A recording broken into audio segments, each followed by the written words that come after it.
Hello guys, nouvelle vidéo, je vais vous donner 10 activités à faire. Voilà, l'été arrive à grands pas, les grandes vacances aussi pour ceux qui sont encore à l'école. Et perso, je me souviens que parfois je m'ennuyais un petit peu pendant les grandes vacances, on sait pas toujours quoi faire. Donc je vais vous donner 10 idées de choses à faire cet été. Première idée, c'est de faire un journal d'été. C'est un peu un mélange entre un journal intime et du scrapbooking. Voilà, si vous faites des activités pendant l'été, vous notez, vous collez des photos, des stickers, des fleurs, enfin je sais pas. Vraiment un truc hyper fun et créatif, mais qui en même temps vous crée des souvenirs. Voilà, quand vous allez le relire dans quelques années, vous allez vous souvenir un peu de tout ce que vous avez fait cet été-là. Je trouve que l'idée est grave bien. Deuxième idée, et perso j'adore ça, c'est faire des pique-niques, mais vraiment des pique-niques avec un thème ou des pique-niques très esthétiques. Tu fais des petites recettes de trucs froids à manger, tu prends une belle nappe, tu la mets au parc. Et vraiment j'adore, tu peux le faire avec ta famille, avec ton copain, ta copine, tes potes. Franchement les pique-niques avec le beau temps c'est tellement agréable, tu prends un petit livre et tu t'installes tranquillement, tu manges, franchement j'adore, c'est tout ce que j'aime. Troisième idée, c'est commencer le crochet. Voilà, j'ai terminé mon marque-page, je vous l'avais montré dans le vlog juste avant je crois, et je l'ai terminé, il est trop cute. Et en vrai le crochet je trouve que c'est quand même accessible, ça coûte pas hyper cher d'acheter le matériel, voilà vous pouvez trouver des pelotes pas trop chères et vous avez des projets hyper faciles comme ce marque-page. Donc vraiment je trouve que c'est une super activité à commencer. Encore une fois c'est hyper créatif, vous pouvez faire plein de choses en crochet. Vous pouvez faire des vêtements, des sacs, des marque-pages, enfin il y a plein de choses à faire. Je pense qu'on est à la quatrième, mais c'est de créer ou de rejoindre un club de lecture. Personnellement j'ai un club de lecture avec la copine de mon frère et franchement je trouve ça trop cool. Je sais que ma belle-sœur elle a un club de lecture avec sa mère, sa tante, des amis, etc. Elles sont quand même pas mal, je pense qu'elles sont genre 6-7 dans le groupe.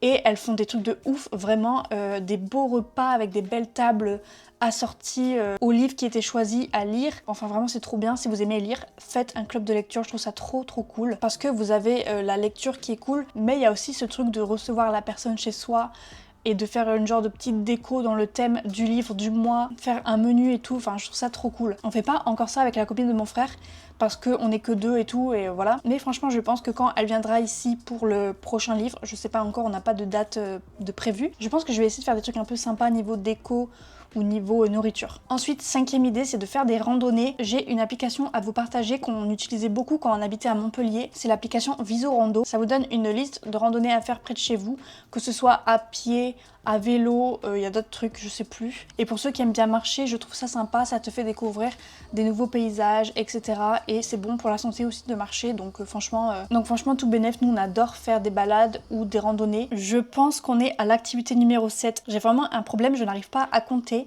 mais septième idée, c'est tout ce qui tourne autour du dessin, de la peinture. Perso, ça fait plusieurs années que je dessine, bon en ce moment plus trop, mais j'ai dessiné pendant très longtemps. Après je suis passée à la peinture, à l'aquarelle, etc.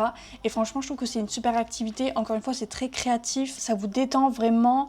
Vous êtes moins sur les réseaux en faisant ce genre d'activité, donc ça fait du bien je trouve. Si vous commencez, je vous recommande avec des crayons de bois classiques. Je pense que c'est ce qui coûte le moins cher. Il me semble que j'avais acheté un kit sur Amazon. Je sais même plus si c'était sur Amazon, mais vous en avez sur Amazon avec plusieurs crayons, etc. Et l'aquarelle, pareil, vous pouvez trouver des petites palettes comme ça d'aquarelle.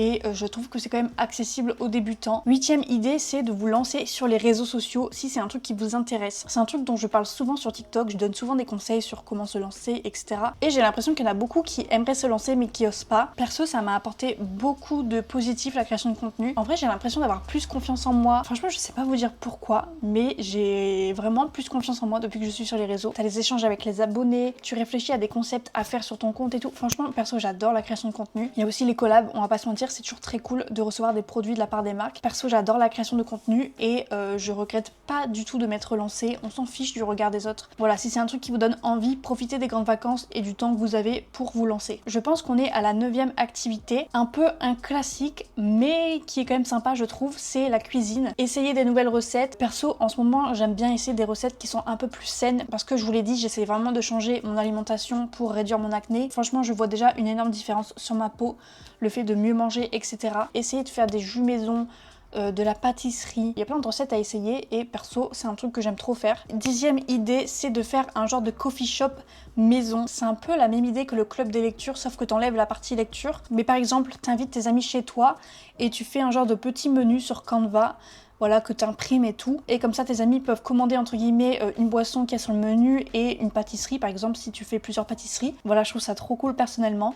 Pareil, ça te fait réfléchir à créer des boissons, à faire de la pâtisserie, et tu as aussi ce côté de recevoir les gens chez toi. Voilà, j'espère que ça vous aura donné des idées. N'hésitez pas à nous mettre en commentaire vos idées à vous, comme ça on prend un peu les idées de chacune. Je vous dis à dimanche prochain, bye.